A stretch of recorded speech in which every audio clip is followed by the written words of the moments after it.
अस्सलाम वालेकुम गाइस, कैसे हैं आप लोग। आई होप कि आप सब जो है वो खैर खैरियत से होंगे और अपनी लाइफ में बहुत इंजॉय कर रहे होंगे।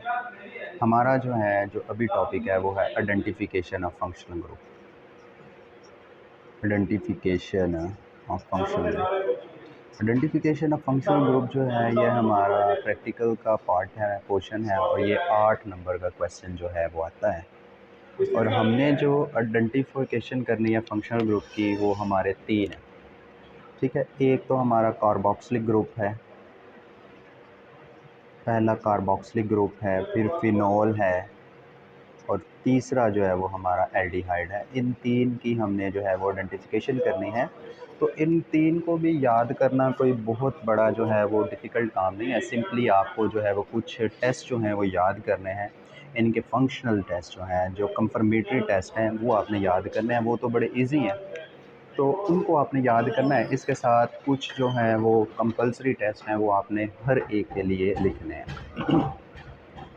तो मैं आपको बता दूं कि जो कंपलसरी टेस्ट हैं जो हर एक के लिए लिखने हैं, वो कौन कौन सा टेस्ट हो सकता है। पहला तो आपने उनका फ़िज़िकल स्टेट बतानी है कि आपका जो भी साल्ट है, गिवन जो भी आपको फंक्शनल ग्रुप आइडेंटिफिकेशन के लिए आपको जो ऑर्गेनिक कंपाउंड बताया गया है उसकी फ़िज़िकल स्टेट क्या है।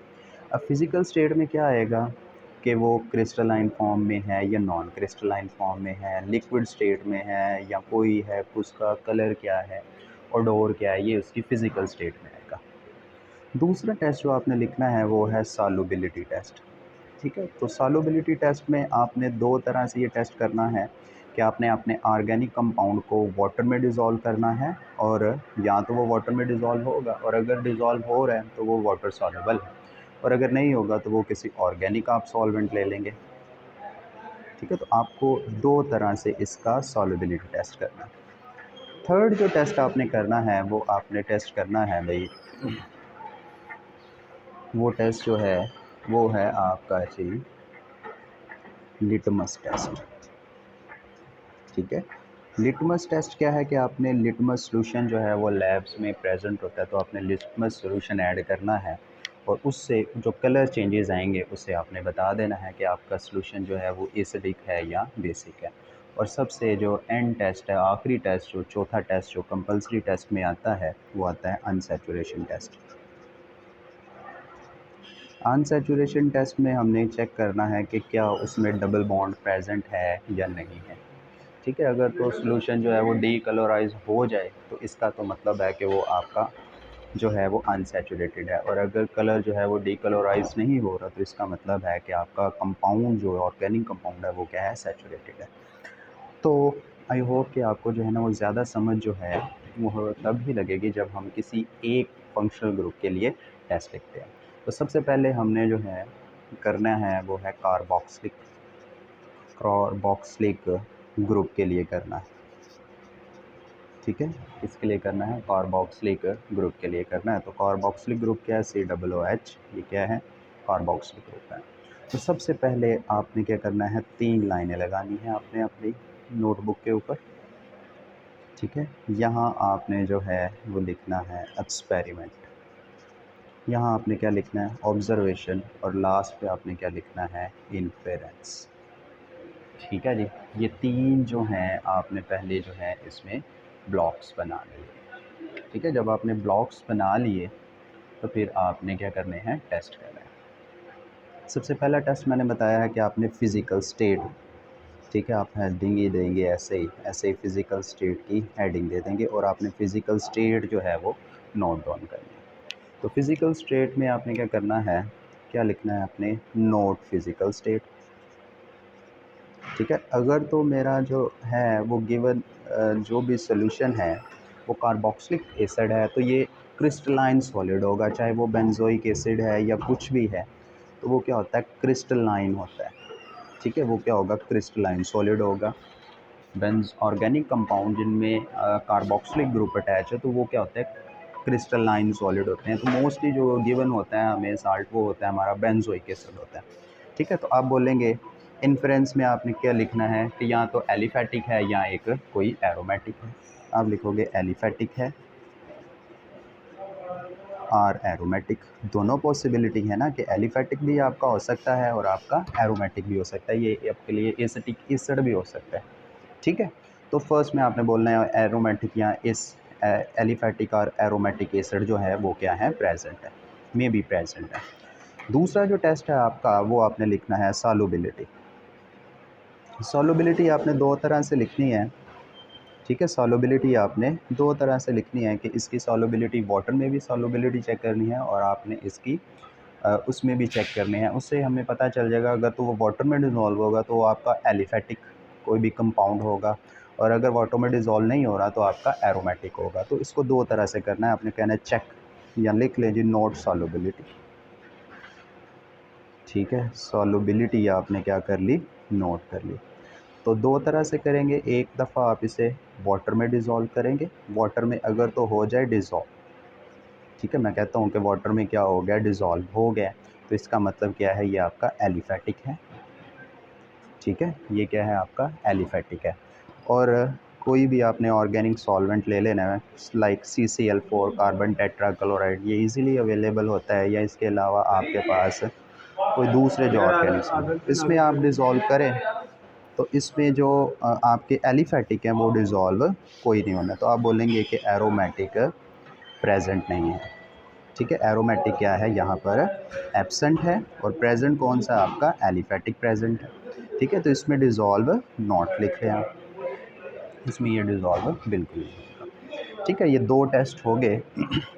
फिर थर्ड टेस्ट जो है वो आपने लिखना है अनसैचुरेशन टेस्ट। ठीक है, जो थर्ड टेस्ट है हमारा वो कौन सा है, अनसैचुरेशन टेस्ट है। थर्ड टेस्ट जो है वो कौन सा है, अनसैचुरेशन टेस्ट है। अनसैचुरेशन टेस्ट में आपने क्या करना है, आपने ऑर्गेनिक कंपाउंड लिखना है, आपने बोलना है ऑर्गेनिक कंपाउंड है, इसको हमने डिज़ोल्व कर दिया KMnO4 के सोल्यूशन में। ठीक है, KMnO4 कौन सा होना चाहिए आपका, एसिडिफाइड। ठीक है, एसिडिफाइड जो है वो KMnO सोल्यूशन में हमने डिज़ोल्व किया, तो अगर तो इसका कलर जो है वो डीकलराइज हो जाए, अगर कलर जो है वो डीकलराइज हो जाए, या मैं बोलूँ डिस्चार्ज हो जाए, ठीक है, तो इसका मतलब है कि आपकी क्या है, अनसैचुरेटेड कंपाउंड प्रेजेंट है। ठीक है, अनसैचुरेटेड कंपाउंड क्या है आपका, प्रेजेंट है। और अगर डिस्चार्ज नहीं हो, ठीक है, आपका डिस्चार्ज नहीं हो, तो आप बोलोगे कि आपका सैचुरेटेड कंपाउंड प्रेजेंट है। ठीक है, तब कौन सा प्रेजेंट है, आपका सैचुरेटेड जो भी कंपाउंड है वो क्या है, प्रेजेंट है। ठीक है, अगर तो आपने उसमें ऐड किया है और कलर डिस्चार्ज हो रहा है तो इसका मतलब है कि आपका अनसैचुरेटेड कंपाउंड है, और अगर नहीं कर रहा तो फिर कौन सा है, आपका सैचुरेटेड कंपाउंड है। ठीक है जी, मैं इस शीट को चेंज कर लेता हूँ। अब हम बाकी के जो टेस्ट हैं उसमें हम इसका लिटमस टेस्ट करेंगे कि आपका जो गिवन ऑर्गेनिक कंपाउंड है क्या उसमें एसिड वगैरह तो प्रेजेंट तो नहीं है, क्या वो एसिडिक नेचर है कि नहीं है। ठीक है, इसको हम चेक कर लेंगे। ठीक है, तो वो हमारा क्या है, लिटमस टेस्ट। लिटमस टेस्ट क्या होता है, लिटमस सॉल्यूशन होता है हमारे पास, या इसको लिटमस पेपर की मदद से भी जो है वो चेक कर लेते हैं। ठीक है, अगर तो जो है वो आपका ब्लू कलर आ रहा है, ठीक है, सॉल्यूशन का क्या आ रहा है, ब्लू कलर आ रहा है, तो इसका मतलब है कि वहाँ पर एसिड प्रेजेंट है। और अगर ब्लू कलर नहीं आ रहा तो इसका मतलब वहाँ पे एसिड प्रेजेंट कोई नहीं है। ठीक है जी, सॉरी, ब्लू कलर आए, ब्लू के लिए आप लिखेंगे कि क्या है, बेसिक आएगा, बेसिक होगा, ये थोड़ा मैं इधर एक गंद डाल दिया तो इसको आपने इग्नोर कर देना, बेसिक। और अगर रेड आ रहा है तो सोल्यूशन आपका क्या है, एसिडिक है। ठीक है, इसको थोड़ा देर के लिए इग्नोर करते हैं। तो लिटमस टेस्ट में आपने क्या लिखना है, आपने लिखना है लिटमस सॉल्यूशन लेना है आपने। ठीक है, और लिटमस सॉल्यूशन में आपने क्या करना है, अपना ऑर्गेनिक कंपाउंड को ऐड कर देना है। ठीक है, ऑर्गेनिक कंपाउंड का आपने सॉल्यूशन, ठीक है, ऑर्गेनिक कंपाउंड का आपने सॉल्यूशन बनाना है और उसको इसमें ऐड करना है। अगर तो सॉल्यूशन का कलर जो है वो ब्लू से क्या हो जाए, रेड हो जाए, तो सॉल्यूशन क्या है आपका, एसिडिक in नेचर है। तो इसका मतलब है एसिडिक होगा तो इसमें फिनॉल प्रेजेंट होगी। ठीक है, फिनॉल होगी, या क्या होगा आपका, कोई भी कार्बोक्सिलिक ग्रुप प्रेजेंट होगा। ठीक है, ये एलिफेटिक भी हो सकता है और एरोमेटिक भी हो सकता है।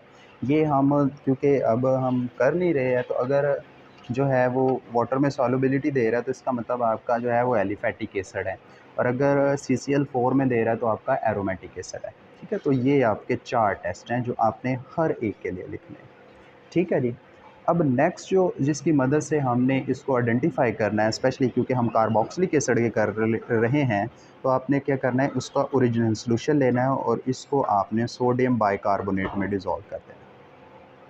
अगर तो यहाँ पे कार्बन डाइऑक्साइड जो है वो इवॉल्व होती है तो इसका मतलब है कि आपका क्या है, COOH ग्रुप जो है वो क्या हो गया, कन्फर्म्ड हो गया।